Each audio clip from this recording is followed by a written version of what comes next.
Social ಮೀಡಿಯಾದಲ್ಲಿ ಒಂದು ಪತ್ರ ಹರಿದಾಡ್ತಾ ಇದೆ. ಅದು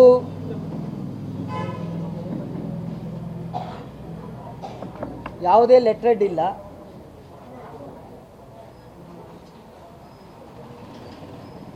ಸೀಲ್ ಇಲ್ಲ, ಆದರೆ ಇದು ಆಂತರಿಕ ಪತ್ರ.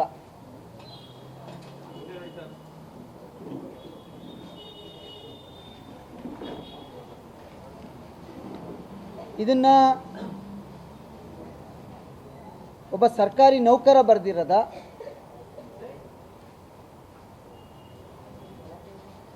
ಯಾರು ಕಿಡಿಗೇಡಿಗಳು ಬರ್ದಿರದ,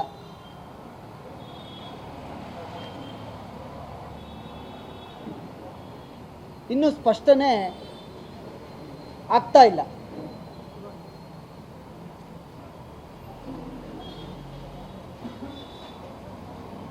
ನೌಕರ ಬರೀದೇ ಇದ್ದರೆ ಸ್ಪಷ್ಟನೆಯನ್ನು ಕೊಡಬೇಕಿತ್ತು ಇಷ್ಟರಲ್ಲಿ.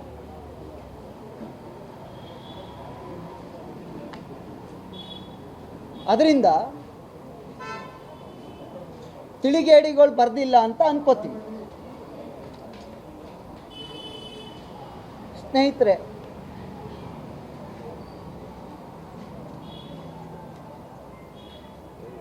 ಕುಮಾರಣ್ಣರವರು ನಿಮ್ಮೆಲ್ಲರಿಗೆ ಗೊತ್ತಿರೋ ಹಾಗೆ ಈ ರಾಜ್ಯದ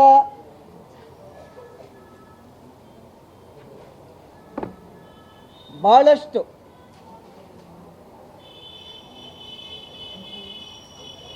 ಕೇಂದ್ರ ರಾಜ್ಯ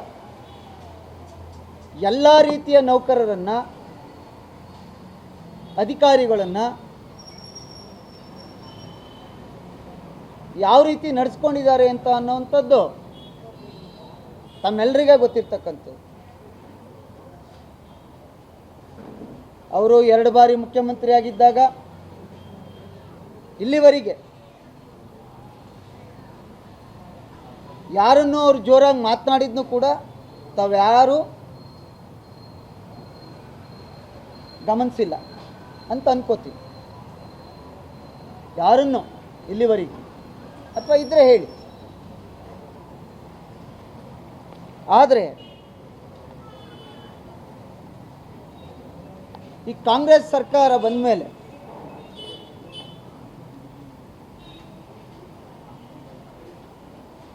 ಕೆಲವು ನೌಕರರನ್ನು ಬಳಸ್ಕೊಂಡು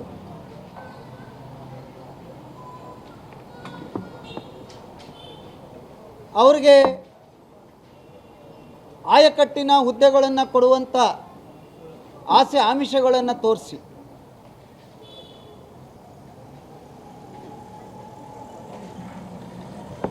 ವಿರೋಧ ಪಕ್ಷದ ನಾಯಕರನ್ನ ಹೆದರಿಸಿ ಕಟ್ಟಾಕುವಂಥ ಕೆಲಸವನ್ನು ಮಾಡ್ತಾ ಇರ್ತಕ್ಕಂಥದ್ದು ಈ ರಾಜ್ಯದ ಜನತೆಗೆ ಈಗಾಗಲೇ ಮಂದಟ್ಟಾಗಿರ್ತಕ್ಕಂಥದ್ದನ್ನ ತಾವೆಲ್ಲ ನೋಡ್ತಾ ಇದ್ದೀವಿ. ಸ್ನೇಹಿತರೆ, ಒಂದು ಮೊನ್ನೆ ಕುಮಾರಣ್ಣರವರು ಒಬ್ಬ ರಾಜಕಾರಣಿ ಆದಮೇಲೆ ನಾವುಗಳು ನಮ್ಮ ಮೇಲೆ ಆರೋಪ ಬಂದಂಥ ಸಂದರ್ಭದಲ್ಲಿ ಮೊನ್ನೆ ಸಿದ್ದರಾಮಯ್ಯನವರು ಅಥವಾ ಕಾಂಗ್ರೆಸ್ನ ಕೆಲವು ಸಚಿವರು ಗವರ್ನರ್ ಬಗ್ಗೆ ಆರೋಪ ಮಾಡಿದ್ದಾರೆ.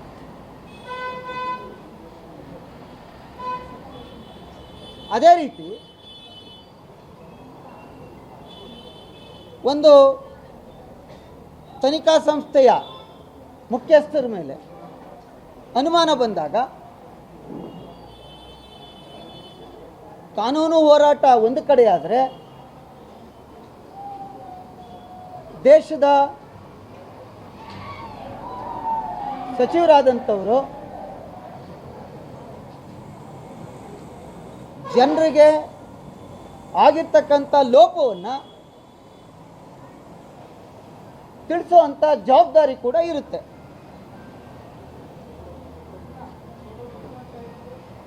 ಹಾಗಾಗಿ ಮೊನ್ನೆ ಪತ್ರಿಕಾಗೋಷ್ಠಿಯ ಮೂಲಕ ಕುಮಾರಣ್ಣರವರು ಕೆಲವು ವಿಚಾರವನ್ನು ರಾಜ್ಯದ ದೇಶದ ಜನತೆಗೆ ತಿಳಿಸುವಂಥದ್ದನ್ನ ಮಾಡಿದ್ದಾರೆ. ಅದು ಕಾನೂನಿನ ಅಡಿನಲ್ಲಿ ಅಪರಾಧ ಇದ್ದರೆ ಮಾತಾಡಿರೋದು ಅಥವಾ ನಿಮ್ಮ ಕರ್ತವ್ಯಕ್ಕೆ ಅಡ್ಡಿ ಇದ್ದರೆ ಅದಕ್ಕೆ ಆದಂಥ ರೀತಿ ನೀತಿ ಇದೆ. ಕಾಂಪಿಟೆಂಟ್ ಅಥಾರಿಟಿಗೆ ಯಾರಿಗೆ ಕಂಪ್ಲೇಂಟ್ ಮಾಡಬೇಕು ಅಥವಾ ನ್ಯಾಯಾಲಯದ ಮೂಲಕ ಡೆಫರ್ಮೇಷನ್ ಹಾಕಬೇಕು, ಈ ರೀತಿಯ ಕಾನೂನಿನ ಅಡಿಯಲ್ಲಿ ಕೆಲಸಗಳು ಆಗಬೇಕಾಗುತ್ತೆ. ಅಕಸ್ಮಾತ್ ಅವರು ನೋವಾಗಿದ್ದರು. ಈ ರಾಜ್ಯದ ಚೀಫ್ ಸೆಕ್ರೆಟರಿ ಕೂಡ ಸರ್ಕಾರಿ ನೌಕರೇ. ಈ ರಾಜ್ಯದ DG ಆ್ಯಂಡ್ IG ಕೂಡ ಸರ್ಕಾರದ ನೌಕರ.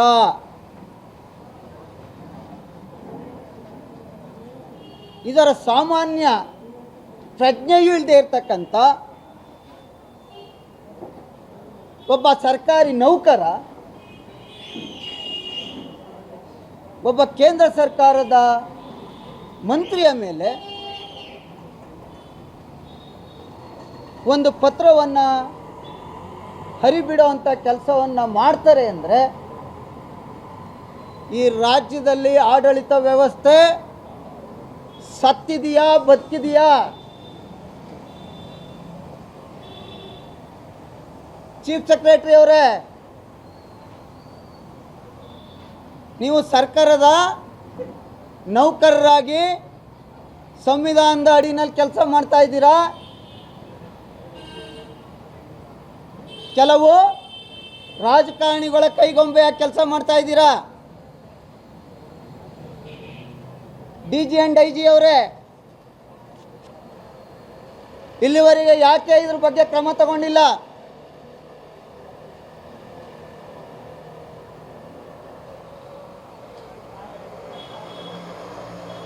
ನಾನು ನಿಮ್ಮ ಮೂಲಕ ಕೇಳುವಂಥದ್ದು, ನೋಡಿ, ಅನೇಕ IPS, IAS, IRS, KAS ಸರ್ಕಾರಿ ನೌಕರರು ಈ ರಾಜ್ಯದಲ್ಲಿ ದೇಶದಲ್ಲಿ ಕೆಲಸ ಮಾಡ್ತಾ ಇದ್ದಾರೆ. ಭಾಳಷ್ಟು ಪ್ರಾಮಾಣಿಕರು ಒಳ್ಳೆಯವರು ಕೂಡ ಇದ್ದಾರೆ. ಆದರೆ ಈ ಮನುಷ್ಯ ಪೊಲೀಸ್ ಇಲಾಖೆಯಲ್ಲಿರ್ತಕ್ಕಂಥ ADGP SIT ನಿಮ್ಮ ಮೇಲೆ ನಿಮ್ಮ ಇನ್ಸ್ಪೆಕ್ಟರ್ ಒಬ್ಬರು ಯಾಕೆ ಅಲಿಗೇಷನ್ ಮಾಡಿದ್ದಾರೆ?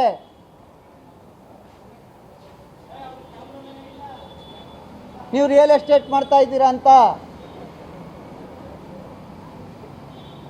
ಯಾಕೆ ನ್ಯಾಯಾಲಯ ತನಕ ಹೋಗಿದ್ದಾರೆ?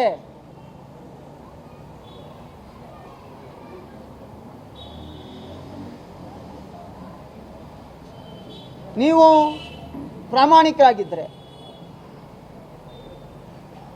ನೀವು ಯಾವ ಕೇಡರ್ ಅವರು? ನಿಮ್ಮನ್ನು ಎಲ್ಲಿಗೆ ಆಗಿರುವಂಥದ್ದು?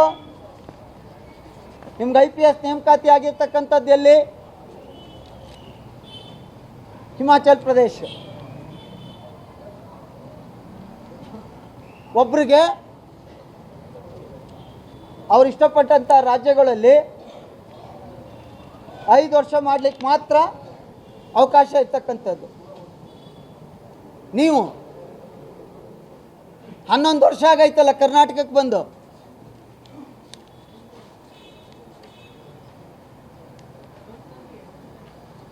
ಕೇಂದ್ರದ ಒಬ್ಬ ನಾಯಕರಿಗೆ ಅವರಿನ್ನೂ ಅಪರಾಧಿ ಅಲ್ಲ, ನಿಮ್ಮಂಥ ಅನೇಕರ ಹಲವರ ಸಂಚಿನಿಂದ ಆರೋಪಿ ಅಷ್ಟೇ. ಅವರನ್ನು ಈ ಪದ ಬಳಕೆಯನ್ನು ಉಲ್ಲೇಖ ಮಾಡಿದ್ದೀರಲ್ಲ,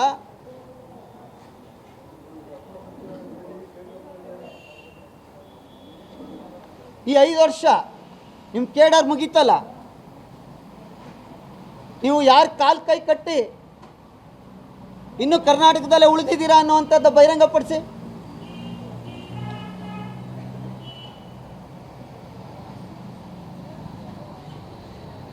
ಯಾರು ದಕ್ಷ ಅಧಿಕಾರಿ, ಯಾರು ಪ್ರಾಮಾಣಿಕ ಅಧಿಕಾರಿ ನಿಮ್ಮನ್ನು ಎಲ್ಲಿಗೆ ಪೋಸ್ಟಿಂಗ್ ಮಾಡಿರ್ತಾರೆ, ನೇರವಾಗಿ ಹೋಗಿ ಅಲ್ಲಿ ಅಧಿಕಾರ ಏನು ವಹಿಸ್ಕೊಂಡು ಕೆಲಸ ಮಾಡ್ತೀರಿ.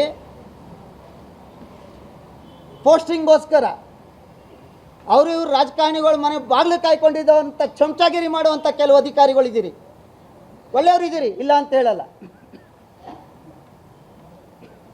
ನೀವು ಈ ಪದ ಬಳಕೆ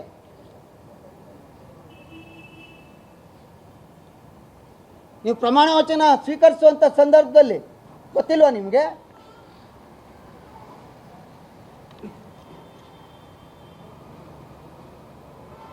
ಏನು ಮೇಯ್ತಾ ಇದ್ದೀರಿ? 5 ವರ್ಷ ಆದಮೇಲೆ ಇನ್ನೂ 6 ವರ್ಷ ಇಲ್ಲೇ ಇದ್ದೀರಲ್ಲ, ಕರ್ನಾಟಕವ ಹಂದಿ ಥರ ಮೇಯಕ್ಕಿದ್ದೀರಾ ನೀವು? ಮೊದಲು ನಿಮ್ಮ ಕುಟುಂಬದ ಆಸ್ತಿಯನ್ನು ಬಹಿರಂಗಪಡಿಸಿ.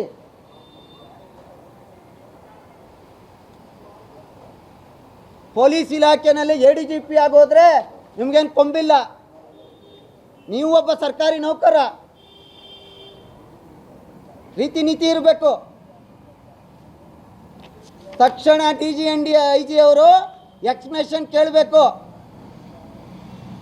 ಈ ಮನುಷ್ಯನ ಅಮಾನತ್ ಮಾಡಬೇಕು. CS ಅವರು ವರದಿ ಕೇಳಬೇಕು.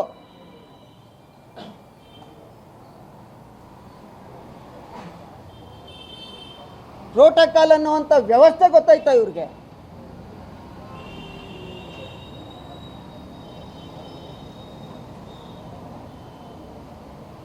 ಕೆಲವು ನಮ್ಮ ಸ್ನೇಹಿತರು ಕುಮ್ಮಕ್ಕಿಂದ ಮಾಡಿದ್ದೀರೇನೋ ಅನ್ನೋ ಅನುಮಾನ. ಆದರೆ ಅಧಿಕಾರ ಯಾರಿಗೂ ಶಾಶ್ವತ ಅಲ್ಲ. ಕರ್ನಾಟಕ ರಾಜ್ಯದ ಇತಿಹಾಸದಲ್ಲಿ ಇಂಥ ವ್ಯವಸ್ಥೆನ ನಾವು ಯಾವತ್ತೂ ಕಂಡಿರಲಿಲ್ಲ.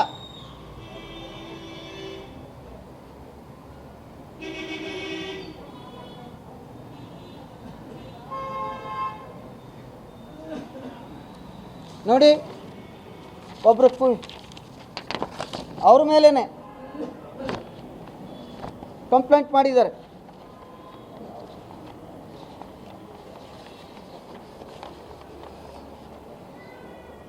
ಶ್ರೀಧರ್ 22/4/24 ಮತ್ತೆ ಅವ್ರದೇ ಇಲಾಖೆ ಇನ್ಸ್ಪೆಕ್ಟ್ರು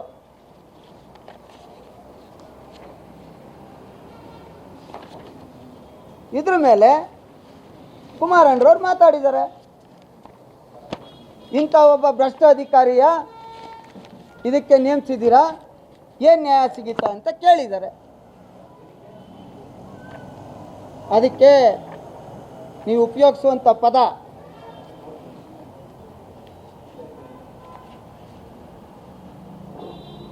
ನೋಡಿ, 22/4/2024 ನ್ಯಾಯಾಲಯ ತನಕ ಹೋಗೈತೆ. ಇದನ್ನೇ ನಾನು ವಿಧಾನಸಭೆಯಲ್ಲಿ ಹೇಳಿದ್ದವತ್ತು. ನಾನು 18-25 ನಿಮಿಷ ಮಾತಾಡಿದ್ನಲ್ಲ, ಇದನ್ನೇ ಹೇಳಿದ್ದು. ಇವ್ರಿಗೆ ಹೇಳೋರು ಇಲ್ಲ, ಕೇಳೋರು ಇಲ್ಲ.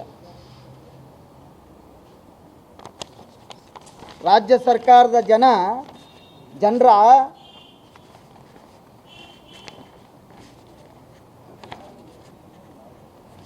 ತೆರಿಗೆ ಹಣ ಕರ್ನಾಟಕದ ಜನತೆಯ ನಿಮ್ಗಿರೋದು 5 ವರ್ಷ, ಅದ್ರ ಸವಲತ್ತನ್ನ ಹಂದಿ ಥರ ಮೇಯ್ತಾ ಇರೋರು ನೀವು. ಕುಮಾರಸ್ವಾಮಿ ಬಗ್ಗೆ ಮಾತಾಡ್ತೀರಾ? ಬಹಿರಂಗಪಡಿಸಿ ನಿಮ್ಮ ಕುಟುಂಬದ ಅಸೆಟ್ಸ್ನ ಆಂಧ್ರದಿಂದ ತಂದಿದ್ರ ನೀವು?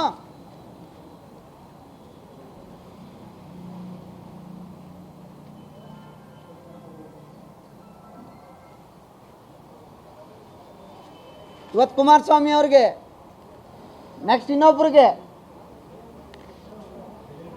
ಆಡಳಿತ ವ್ಯವಸ್ಥೆ ಎಲ್ಲಿಗೆ ಬಂತು?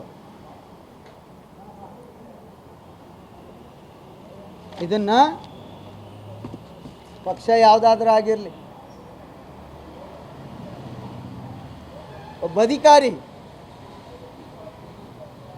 ಆಮೇಲೆ ಒಂದು ಲೆಟ್ರೆಡ್ ಇಲ್ಲ, ಆಂತರಿಕ ಪತ್ರ, ಆಯ್ತಪ್ಪ ದಕ್ಷ ಅಧಿಕಾರಿ, ಮತ್ತು ಎಲ್ಲಿ ಚಮಚಾಗಿರಿ ಮಾಡಿ 11 ವರ್ಷದಿಂದ ಇಲ್ಲಿರೋದು ನೀವು?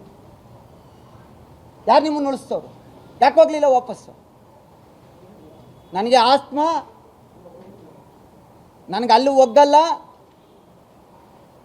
ಇಲ್ಲಿದ್ದೀರಲ್ಲ ಇದನ್ನು ಹೇಳಕ್ಕ?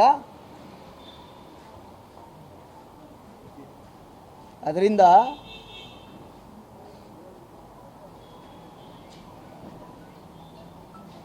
ಆಯಿತು, ನಿಮ್ಮ ಅಧಿಕಾರಿಗೆ ಆತ್ಮಸ್ಥೈರ್ಯ ಕೊಡೋಕ್ಕೆ ಹೇಳಿದ್ದೀರಿ,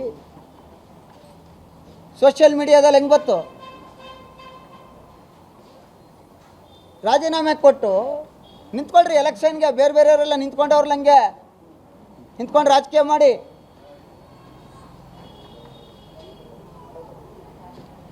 ಕರ್ನಾಟಕದ 8 ಕೋಟಿ ಜನ ಕಟ್ತಾ ಇದಾರಲ್ಲ ಟ್ಯಾಕ್ಸು,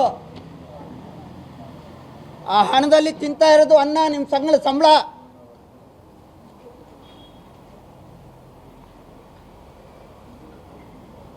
ಜನ ಬೀಗಿದ್ದು ಹೋರಾಟ ಮಾಡೋಕ್ಕೆ ಮುಂಚೆ DG and IG ಅವರೇ ನಿಮ್ಮ ಇಲಾಖೆನ ಸರಿ ಮಾಡಿ.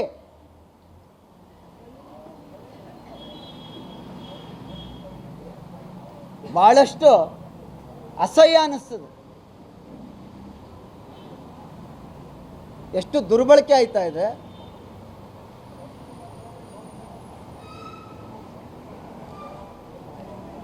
ಒಬ್ಬ ಇನ್ಸ್ಪೆಕ್ಟರ್ ಕೊಡ್ತಾನೆ ಕಂಪ್ಲೇಂಟ್, ಕಿಶೋರ್ ಕುಮಾರ್ ಅಂತ, ಇವ್ರ ಮೇಲೆ 7/1/2023 ರಿಯಲ್ ಎಸ್ಟೇಟ್ ವ್ಯವಹಾರದನ್ನ ಕೊಡ್ತೀನಿ ಕಾಪಿ. ಇದೆಲ್ಲವನ್ನ ಇಟ್ಕೊಂಡು ಮಾತಾಡಿದ್ದಾರೆ. ತಪ್ಪು ಅಂದರೆ ನೀವು ತಪ್ಪು ಅಂತ ಹೇಳಿ, ಅದಕ್ಕೆ ನೀವು ಉಪಯೋಗಿಸುವಂಥ ಪದ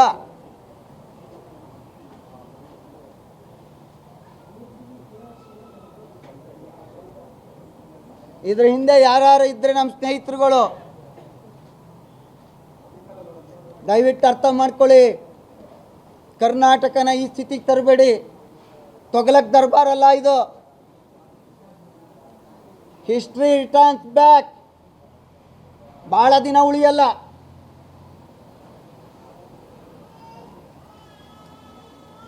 ಇಷ್ಟಕ್ಕೆ ನಿಲ್ಲೋದು ಇಲ್ಲ. ಕಾನೂನು ರೀತಿ ಏನು ಹೋರಾಟ ಮಾಡಬೇಕು ಮಾಡ್ತೀವಿ.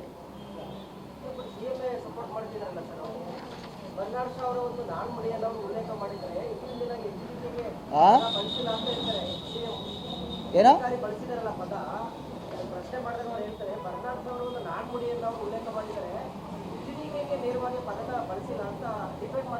ಹೌದು, ಅವ್ರನ್ನ CM ಅವ್ರಿಗೆ ಹೇಳಿ, ಅವ್ರನ್ನ ಅವ್ರ ಹತ್ರದ ಇದಕ್ಕೆ ಲೀಗಲ್ ಒಪಿನಿಯನ್ಗೆ ಇಟ್ಕೊಳಕ್ಕೆ ಹೇಳಿ. ಮಾರ್ಗದರ್ಶಕರಾಗಿ ಬಳಸಿದ್ದಾರೆ. ಯಾರ್ರೀ ಯಾವ ಆ್ಯಕ್ಟ್ ಅಡಿನಲ್ಲಿ ಐತೆ? ಒಬ್ಬ ಸರ್ಕಾರಿ ನೌಕರ, ಒಬ್ಬ ಕೇಂದ್ರದ ಮಂತ್ರಿನ. ಏನಾಗಿದೆ, ಈ ಕೆಲವು ನಮ್ಮ ಸ್ನೇಹಿತರುಗಳು ಇರ್ತಾರಲ್ಲ ಈ ಸೋಷಿಯಲ್ ಮೀಡಿಯಾದಲ್ಲಿ, ಅವ್ರಿಗೆ ಸರ್ಕಾರಿ ಕೆಲವು ನೌಕರರು ಹೀರೋಗಳಾಗ್ಬಿಡ್ತಾರೆ.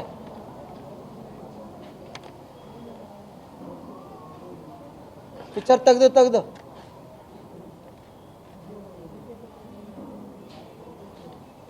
ಅಂಥ ಸ್ವಾಭಿಮಾನ ಇದ್ದರೆ ರಿಲೀಸ್ ಯೂನಿಫಾರ್ಮ್. ಪಾಲಿಟಿಕ್ಸಿಗೆ ಬನ್ನಿ, ರಾಜಕೀಯ ಮಾಡಿ.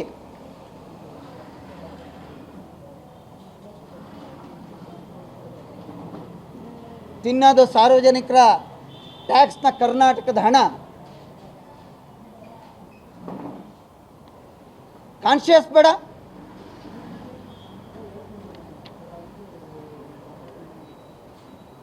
ಇಂಥವ್ರನ್ನ ವಹಿಸ್ಕೋತಾರೆ. ಅಲ್ಲಿಗೆ ಅರ್ಥ ಮಾಡ್ಕೊಳ್ಳಿ. ಇವರೇ ಏನು 25 ವರ್ಷ ಇರ್ತಾರೆ, ಅಲ್ಲಿಗೆ ಯಾರೋ ಬರ್ದು ಇವ್ರು ಸೈನ್ ಹಾಕಿರ್ಬೇಕು.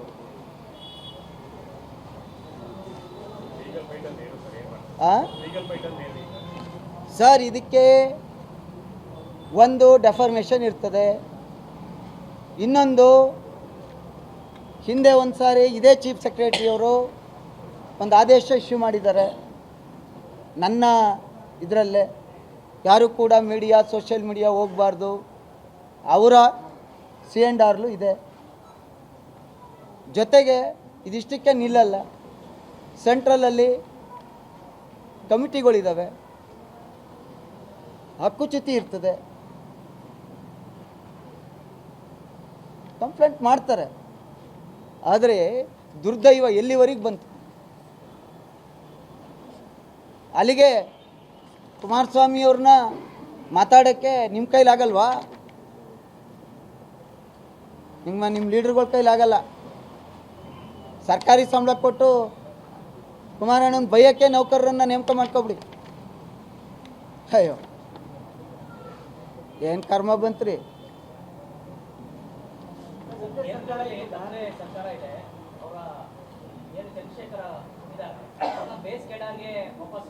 ಸರ್, ಕಾನೂನು ಪ್ರಕಾರ ಏನೇನು ಮಾಡಬೇಕು ಆಗುತ್ತೆ. ಈಗ ಕ್ರಮ ಆಗೋದು ಬೇರೆ, ಮನಸ್ಸಾಕ್ಷಿ ಬೇಕಲ್ಲ. ಅಥವಾ ಅವ್ರನ್ನ ಕೆಟ್ಟ ಪದ ಬಳಸಿದರೆ, ಅಥವಾ ಏನೇನು ರೆಕಾರ್ಡ್ಸ್ ಇದ್ದಾವೆ ಅದ್ರ ಮೇಲೆ ಅಪ್ರಾಮಾಣಿಕರು ಅಂತ ಹೇಳಿದ್ದಾರೆ. ನೀವು ಪ್ರಾಮಾಣಿಕ ಅಂತೇಳಿ ನಿಮ್ಮ ಅಧಿಕಾರ ವ್ಯವಸ್ಥೆಯಲ್ಲಿ ಪ್ರೂವ್ ಮಾಡಿ. ಆದರೆ ನೀವು ಮೇಲ್ನೋಟಕ್ಕೆ ನೀವು ಪ್ರಾಮಾಣಿಕರೇ ಆಗಿದ್ದರೆ, ನೀವು ಎಲ್ಲಿ ಸೆಲೆಕ್ಟ್ ಆಗಿದ್ರಿ, ಸೆಲೆಕ್ಷನ್ ಎಲ್ಲಿಗಾಗಿತ್ತು, 5 ವರ್ಷ ಆದಮೇಲೆ ಅಲ್ಲಿಗೆ ಹೋಗ್ಬೇಕಿತ್ತು.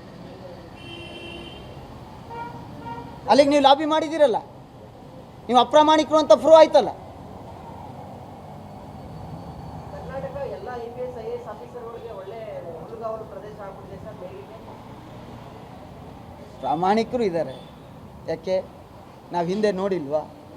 ವಿಜಯ್ ಭಾಸ್ಕರ್ ಇದ್ದರು, ಮೈಸೂರಲ್ಲೇ ಶಿಖಾ ಅವರು ಇದ್ದರು, ಸೆಲ್ವ ಕುಮಾರ್ ಇದ್ದರು, ಒಳ್ಳೊಳ್ಳೆ ಆಫೀಸರ್ಸ್ ಭಾಳಷ್ಟು ಜನ ಇದ್ದಾರೆ. KASಲು ಇದ್ದಾರೆ, IASಲು ಇದ್ದಾರೆ, IPSಲು ಇದ್ದಾರೆ. ಇದು ಸರ್ಕಾರಿ ಗ್ರೂಪ್ 4ಅಲ್ಲೂ ಇದ್ದಾರೆ. ಪ್ರಾಮಾಣಿಕರು ಭಾಳಷ್ಟು ಜನ ಇದ್ದಾರೆ. ಇಂಥ ಮೇಯವರಿಂದ ಎಲ್ರಿಗೂ ಕೆಟ್ಟ ಹೆಸರು.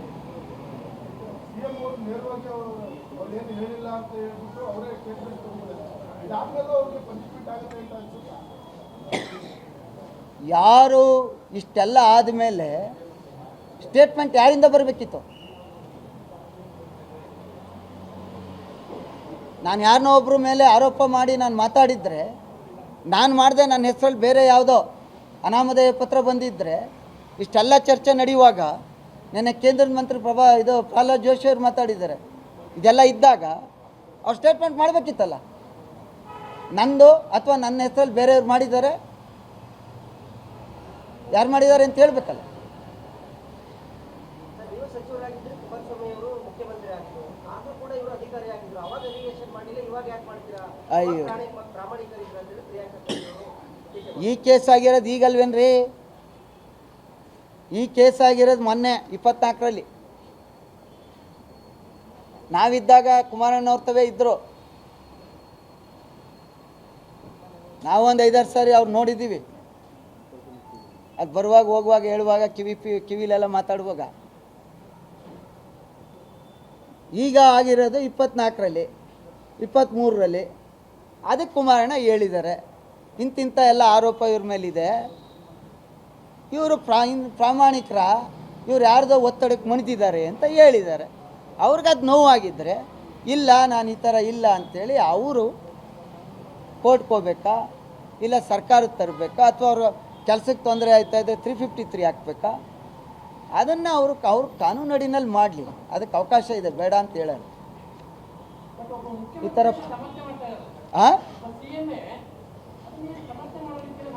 ಅಲ್ಲ, ಅದಕ್ಕೆ ಮೋಸ್ಟ್ಲಿ ಮುಖ್ಯಮಂತ್ರಿಗಳಿಗೆ ತಮ್ಮ ಇರುವಂಥ ಸಚಿವ ಸಂಪುಟದಲ್ಲಿ ತಮ್ಮ ಜೊತೆ ಯಾರ್ಯಾರು ಅವರೇ ಅವ್ರ ಕೈಲಿ ಯಾರ ಕೈಲೂ ಆಗದೆ ಈ ಥರ ಸರ್ಕಾರಿ ಸಂಬಳ ಕೊಡುವಂಥ ನೌಕರರ ಕೈಲಿ ಈ ಕೆಲಸ ಮಾಡಿಸ್ತಾ ಇದ್ದಾರೆ ಅಂತ ಒಪ್ಕೊಂಡಂಗೆ ಆಯ್ತಲ್ಲ. ನಾನು ರಾಜಕಾರಣಿ ಅಲ್ಲ, ಕೇಂದ್ರದ ಸಚಿವರು, ಕೇಂದ್ರದ ಸರ್ಕಾರದ ಮೇಲೆ ಸರ್ಕಾರಿಯ ನೌಕರ, ಭ್ರಷ್ಟ ನೌಕರ 6 ವರ್ಷದಿಂದ 5 ವರ್ಷ ಅವ್ರಿಗೆ ಇಲ್ಲಿ ಇರೋಕ್ಕೆ ಅವಕಾಶ ಇರೋದು. ಕರ್ನಾಟಕ ಬೆಂಗಳೂರನ್ನು ಅವರೇ ಆರೋಪದಂತೆ ಮೇಲ್ನೋಟಕ್ಕೆ ಹಂದಿಯಂತೆ ತಿಂದಿರುವ ಈ ಅಧಿಕಾರಿಯಿಂದ ಹಂದಿಯ ಪದ.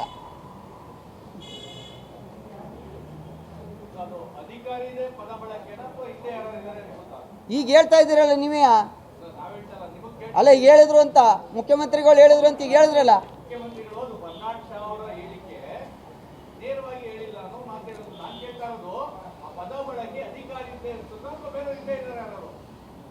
ಯಾರು ಅವ್ರಿಗೆ ಇವ್ರು ಹೇಳಬೇಕು, ಅವ್ರ ಸಲಹೆಗಾರರು ಕೊಟ್ಟಿರ್ಬೇಕಿದ. ಮುಖ್ಯಮಂತ್ರಿಗಳು ಸಲಹೆಗಾರರು ಕೊಟ್ಟರೆ ಯಾರು ಕೊಟ್ಟರು ಅಂತ. ಹಂಗಂದ್ರೆ ಈಗ ಅವ್ರ ಮೇಲೂ ಈ ಥರ ಎಲ್ಲ ಬೇರೆ ಅಧಿಕಾರಿಗಳು ಮಾಡ್ಬೋದಲ್ಲ.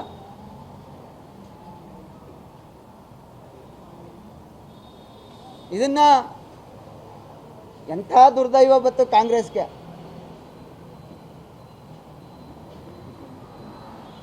ಇವ್ರನ್ನ ಉಪಯೋಗಿಸ್ಕೊಂಡು ಸ್ಟೇಟ್ಮೆಂಟ್ ಮಾಡಿಸ್ಬೇಕಾ?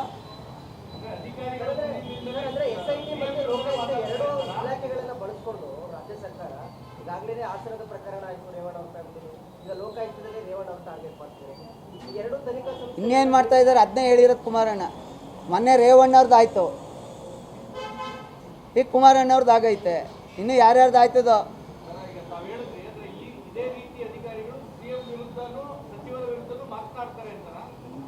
ಸರ್, ಕರ್ನಾಟಕದ ಇತಿಹಾಸದಲ್ಲಿ ಒಬ್ಬ ಕೇಂದ್ರ ಸಚಿವನ ವಿರುದ್ಧ ಇದು ಮೊದಲ ಸಾರಿ ನನ್ನ ಅನುಭವದಲ್ಲಿ.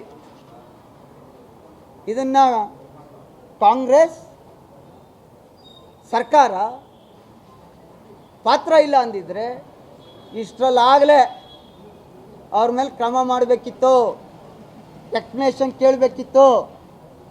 ಅವ್ರು ಪೂರಕವಾಗಿದ್ದಾರೆ ಅಂದರೆ ಅವರ ಚುನಾವಣೆಯಿಂದ ಈ ಪತ್ರ ಬಂದಿದೆ.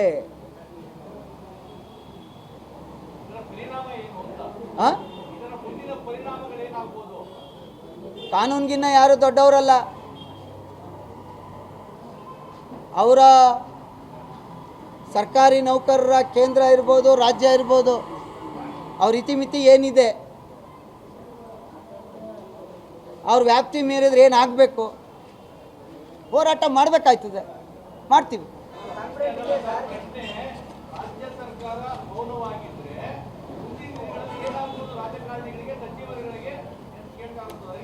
ರಾಜ್ಯದ ಜನ ಗಮನಿಸ್ತಾ ಇದ್ದಾರೆ.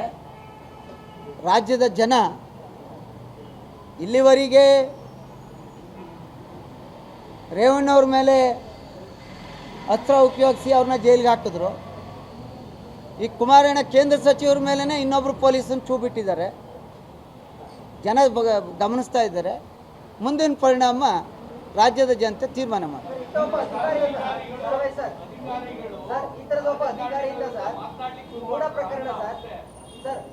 ಇದು ಹಿಂಗೆ ಬಿಟ್ಟರೆ ಆಗ್ಬೋದು.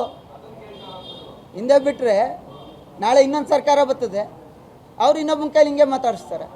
ಗೂಢ ಪ್ರಕರಣವನ್ನ ಈ ತರದ ಒಬ್ಬ ಅಧಿಕಾರಿ ಅಂಡರ್ನಲ್ಲಿ ಎಷ್ಟೇ ಬರ್ತಾರೆ ಲೋಕಾಯುಕ್ತ, ಸಿಎಂ ಅವರ ಒಂದು ಪ್ರಕರಣವನ್ನು ತನಿಖೆ ಆಗ್ತಿದೆ. ಇದು ಪಾರದರ್ಶಕವಾಗಿ ತನಿಖೆ ಆಗುತ್ತೆ ಅಂತ ನೋಡಿ ಸರ್.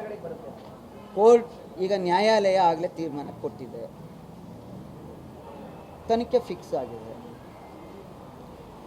ಎಲ್ಲ ವಿಚಾರದಲ್ಲೂ ಎಲ್ಲರನ್ನೂ ಅನುಮಾನ ಪಡಲಿಕ್ಕಾಗಲ್ಲ. ನೋಡೋಣ ಏನು ಸತ್ಯಾಸತ್ಯತೆ ಹೊರಗೆ ಬರುತ್ತೆ.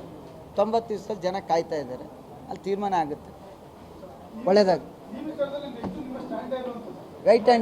wait and see. Thank you.